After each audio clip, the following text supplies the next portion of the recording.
Have you ever been so certain of your own truth, only to have the world mock you, until one day the world is forced to admit you were right all along?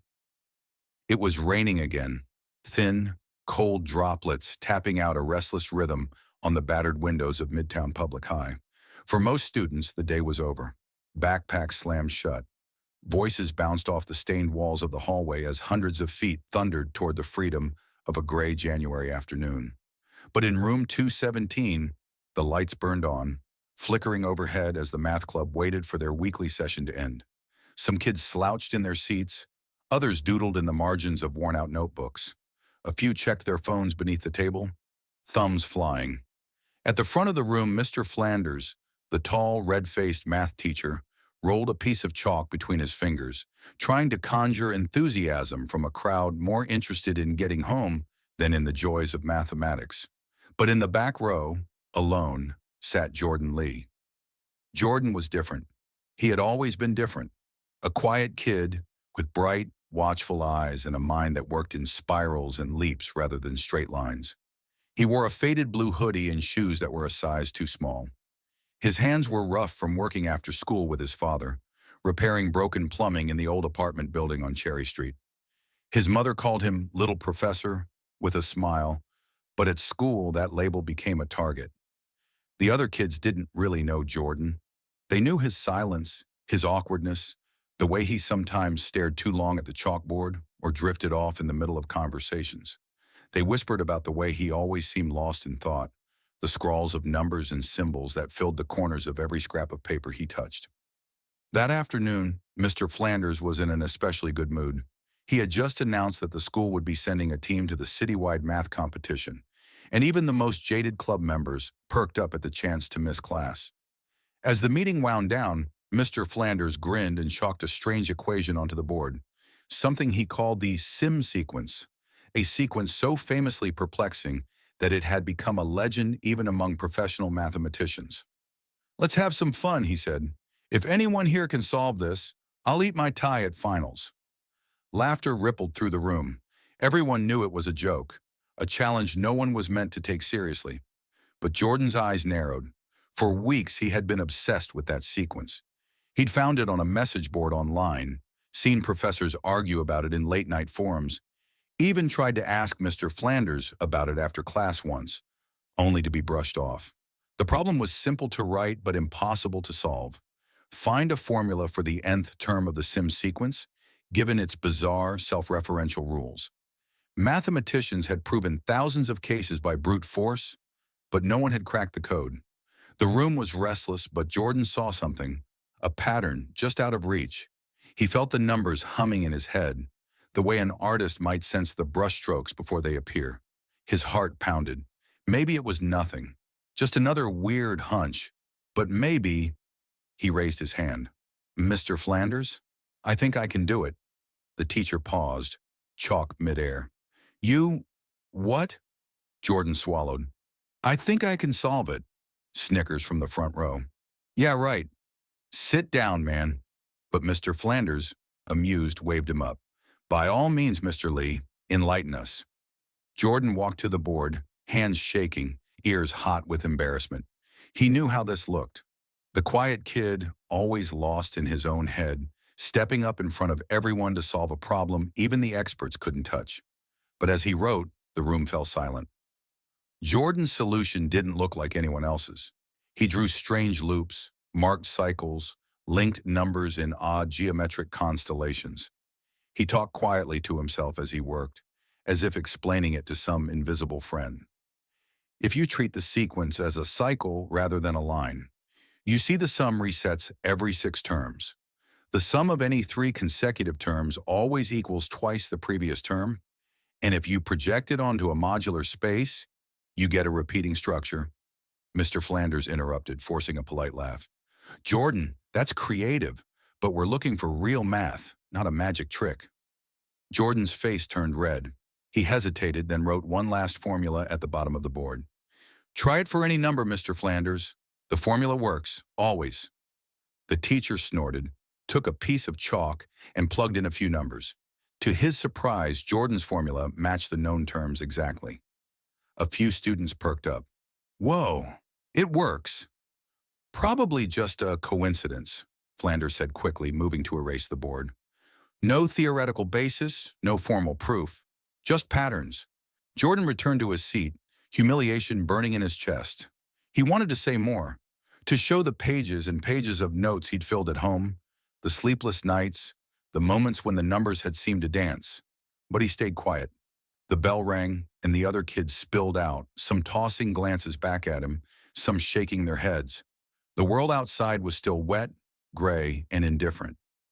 As he packed up, a girl from his history class, Lisa Tran, lingered at the door. She was the only one who sometimes spoke to him. "Hey," she said quietly, "that was cool what you did. I don't think they get it, but I do." Jordan managed a shy smile. "Thanks." He walked home alone, his notebook clutched tight. The city was a maze of puddles and neon, the kind of place where dreams felt small and easy to lose. At the corner deli, he helped his father stack crates, counting change with quick fingers, his mind still running over the problem. All night he couldn't sleep. What if he was right? What if he'd really seen something new? Unbeknownst to Jordan, his solution wasn't forgotten. Mr. Flanders, curious despite himself, snapped a picture of the board and posted it on a private math teacher's forum, tagging it, "Brilliant kid, wild idea, probably just a fluke. Thoughts?" That post traveled, as all things do in the age of the internet. Within hours, it had been shared with a friend of a friend, forwarded to a former student at a university, who sent it along to a colleague now working with the MIT mathematics department.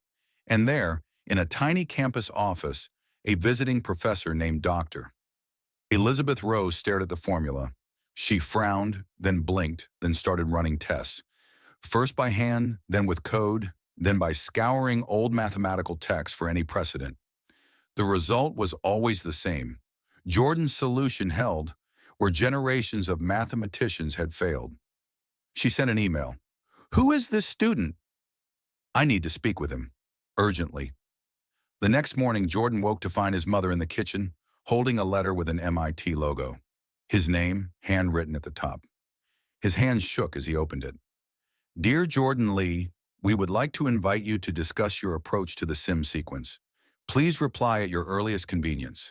Sincerely, Dr. Elizabeth Rowe." He reread the letter a dozen times. In that moment, the laughter and doubts melted away, replaced by something fierce and bright. A sense that maybe, just maybe, he had finally been seen. But not everyone was happy. At school, word spread fast. Some students thought it was a prank. Others whispered about the weird math kid getting attention he didn't deserve. Mr. Flanders called him aside. "Jordan, I'd appreciate it if you didn't distract the other students during competition prep. Let's keep our feet on the ground." Jordan nodded, but inside he refused to let go of hope. That night, as the city slept, a storm gathered over Midtown. But in a small apartment, a young boy with a battered notebook sat by the window, dreaming of equations, and somewhere far away, a team of scientists prepared to challenge everything the world thought it knew. Have you ever stood at the center of a storm you created, while everyone else tried to pretend the thunder was just your imagination? The next morning, Midtown Public High buzzed with nervous energy. Winter sunlight filtered through streaked windows, dust swirling in the cold air. In the crowded cafeteria, news about Jordan Lee's supposed math miracle had already spread faster than gossip about last Friday's fight behind the gym. Some students scrolled through their phones, giggling at a post on the school's social group. "LOL, Jordan's formula solved the impossible. MIT sent him a letter. They're probably going to test him for alien DNA." Others whispered in corners, "Dude, he's faking it. Teachers just want to hype up the school. I heard his mom called the news herself. Bet he paid someone to do it online. That's how these things go." Jordan moved through the hallway like a ghost, eyes fixed on his shoes, clutching his backpack to his chest. The letter from MIT was tucked between his notebooks, creased from being unfolded and reread too many times. He didn't tell his parents what it really meant, not yet, not until he knew for sure. During homeroom, the intercom crackled to life. "Jordan Lee, please report to the main office. Bring your things." A few kids oohed and whistled. Lisa shot him a thumbs up as he stood, but Jordan felt every step grow heavier, as if he were walking through water. In the main office, Principal Swanson sat waiting, her steely hair pulled tight, glasses perched low. Next to her, Mr. Flanders shifted uncomfortably. There was also a woman Jordan had never seen before, a stranger in a neat gray suit with a badge that read, Dr. Elizabeth Rowe, MIT. Mr. Lee, Swanson began, her tone both cautious and curious. Dr. Rowe has come a very long way to meet you. Dr. Rowe smiled, her eyes sharp with excitement. Jordan, I've read your work on the Sims sequence. I don't say this lightly. I think you've made a genuine breakthrough. Would you walk me through your thought process? Jordan's mouth went dry. He stammered, then tried to explain. Careful, step by step, hands fidgeting with the sleeve of his hoodie. He talked about cycles, about symmetry and chaos, about seeing numbers as shapes and colors instead of just digits. He described his late nights, the feeling that the numbers wanted to settle somewhere, if only you let them. Dr. Rowe nodded, asking precise questions, never once laughing or rolling her eyes. When he finished, she leaned forward, voice low but electric. You realize what you've done, don't you? This is the kind of insight mathematicians spend lifetimes chasing. Mr. Flanders frowned. It's unconventional, Doctor. We've encouraged Jordan to focus on standard methods. Dr. Rowe's gaze sharpened. Sometimes the standard way is just the slowest way to be wrong. Swanson coughed. So what happens now? Now? Dr. Rowe smiled. We invite Jordan to MIT for a week this spring. He'll present his findings to our mathematics department and work alongside our best minds. With permission, of course. Jordan's breath caught. He'd never been on a plane. He'd never even left the city. Swanson tried to look stern, but even she seemed excited. Jordan, you'll represent Midtown High and our entire city. Make us proud. Jordan nodded, unable to find his voice. Dr. Rowe slipped him a business card. I'll see you soon, she said, and with that she swept from the room. As the news filtered out, first through teachers, then students, and by lunch, the whole city, Jordan's world turned upside down. The fallout. The next days were surreal. Some teachers congratulated him, their pride tinged with surprise. Others seemed uneasy, afraid of what it meant for their own authority, perhaps. Mr. Flanders avoided his gaze entirely. At home, Jordan's mother beamed as she taped the letter from MIT to the refrigerator, right next to his old kindergarten artwork. His father patted him on the back, quietly proud but also worried. Don't let those big schools chew you up and spit you out, son. Stay sharp. But outside, not all was celebration. On the school message boards, ugly comments started to appear. He got lucky. Bet MIT wants a poster boy. Probably affirmative action. A few kids from Jordan's math club cornered him in the hallway. So what? You're some kind of genius now? One sneered, eyes cold. No, Jordan whispered. I just saw something. Prove it, another challenged. Do one of those magic tricks. Fix my grades. Show us you're special. Lisa stood between them. Lay off, guys. One boy smirked. Why? Afraid he'll turn you into a number two? Jordan ducked away, face burning. That evening, alone in his tiny bedroom, Jordan stared at the MIT letter. Doubt crept in. Was he a fraud? Was it all a fluke? He checked the numbers again, page after page. No mistakes. But the doubt, once sown, was hard to shake. At dinner, his parents tried to distract him. His mother made dumplings, his father told stories about old school friends. But the pressure pressed down, harder than ever. The phone call that night, just after midnight, Jordan's phone vibrated. An unknown number. He almost ignored it, but something, a pulse of intuition, told him to answer. Hello? Is this Jordan Lee? The voice was clear, with a trace of a New England accent. Yes? This is Professor Howard Sims. Jordan sat bolt upright. The Sims sequence. That's Sims. I just saw your work, the professor continued, his tone measured but warm. I've been working on this problem for 30 years. You have no idea how many times I've tried to solve it. But I think you did it, son. I think you really did. Jordan's breath caught. Are you sure? My teacher, he said it's just a pattern. Sims chuckled. Sometimes the only difference between a pattern and a theory is that the right person hasn't believed in it yet. Dr. Rowe sent me your notes. I've been up all night checking and rechecking, and if you're willing, I'd like to help you write it up for publication. Jordan felt tears sting his eyes. Thank you, sir. Don't thank me yet. This is just the beginning. But I wanted you to hear it from me. Don't let them tell you you're wrong just because they didn't see it first. That's how science works. And if anyone gives you trouble, you tell them Professor Sims stands with you. When the call ended, Jordan sat for a long time in the darkness, listening to the city's midnight noises. Somewhere out there, the world was shifting, just a little. For the first time in his life, he let himself believe he wasn't just a weird kid with strange ideas. He was a mathematician. He was right. That night, unable to sleep, Jordan scrolled through social media on his old phone. The world was watching, but not always kindly. There were supportive messages, strangers thanking him for inspiring their kids, distant relatives cheering him on. But there was also hate, anonymous comments calling him a fraud, questioning his intelligence, accusing MIT of picking winners for the cameras. Every cruel word echoed in his head, amplifying his self-doubt. When he closed his eyes, all he could see was that blackboard in his mind. The pattern of numbers, so clear to him, now dissolving into static. Friday morning, his mother made dumplings for breakfast and hugged him tightly before he left for the bus. You belong there, Jordan. Don't let them make you small, she whispered.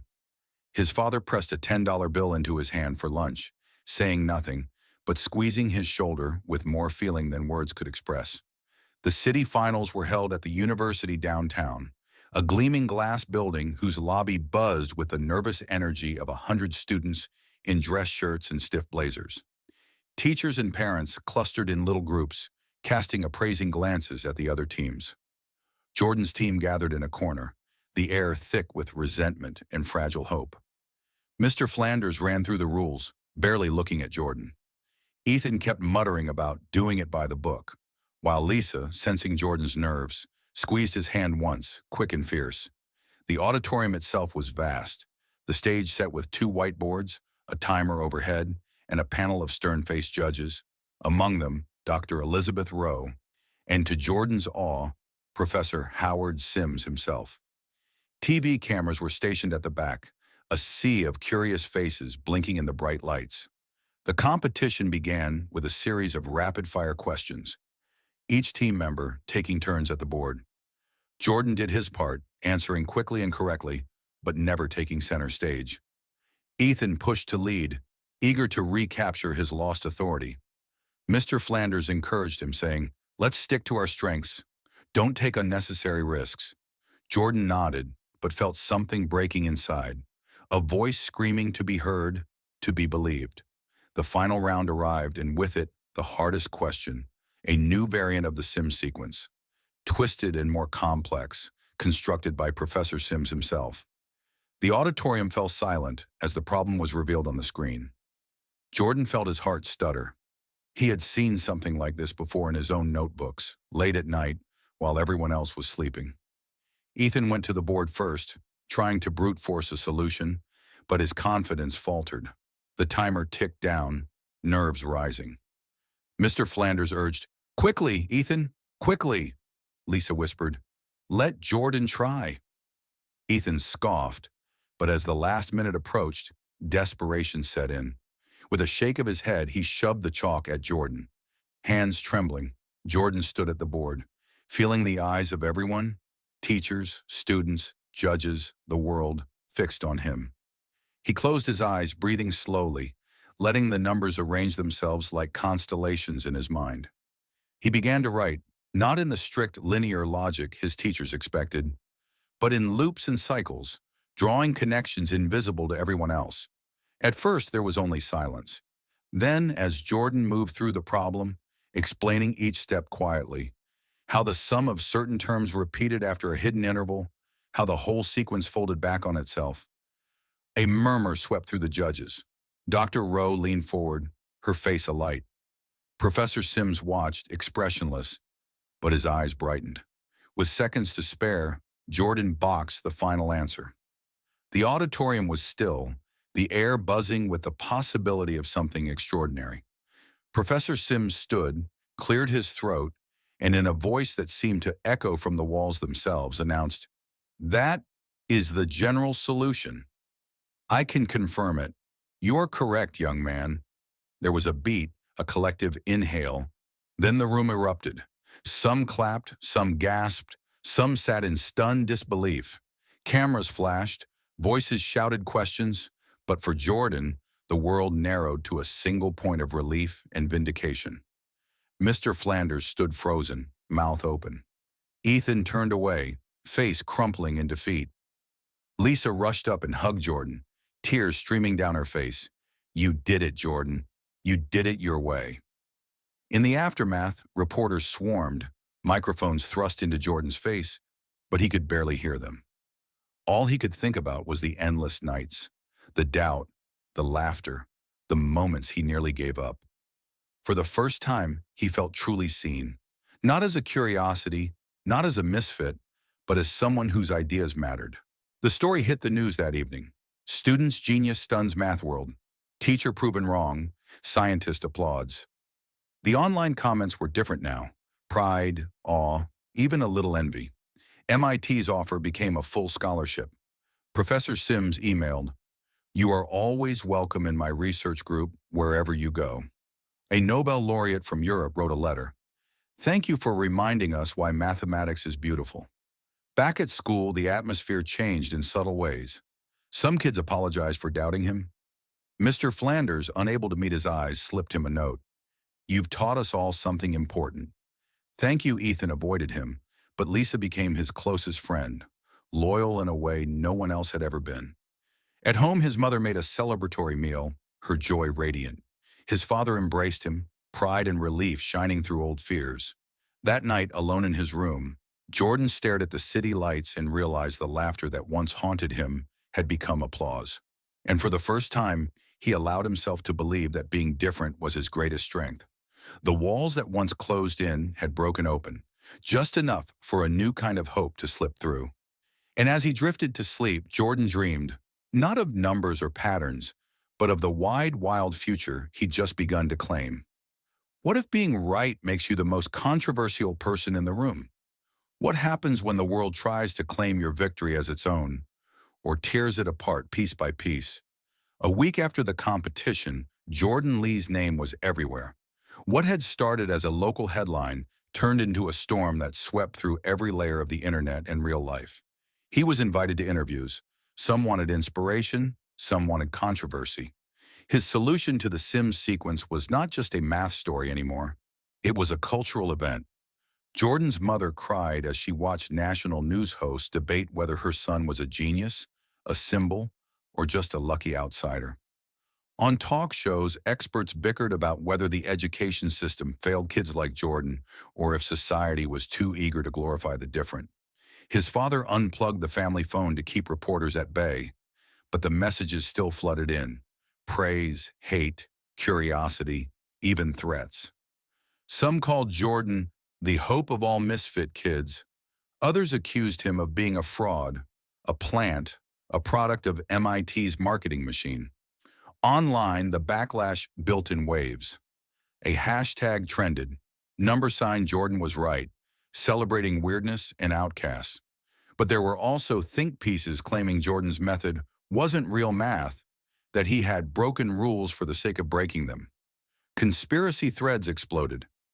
Was this a PR stunt? Did Jordan actually solve the sequence? Or did some professor secretly help him? Some kids at school started copying his style, faking odd solutions just to get attention. Others, angry at being overshadowed, accused him of cheating, of making their school look like a circus. A few teachers quietly resented how the spotlight shifted away from them, their lessons, their years of stability. Midtown High tried to capitalize. There was a ceremony, balloons, cameras, banners reading, "Congratulations, Jordan." The school board released statements about nurturing creativity.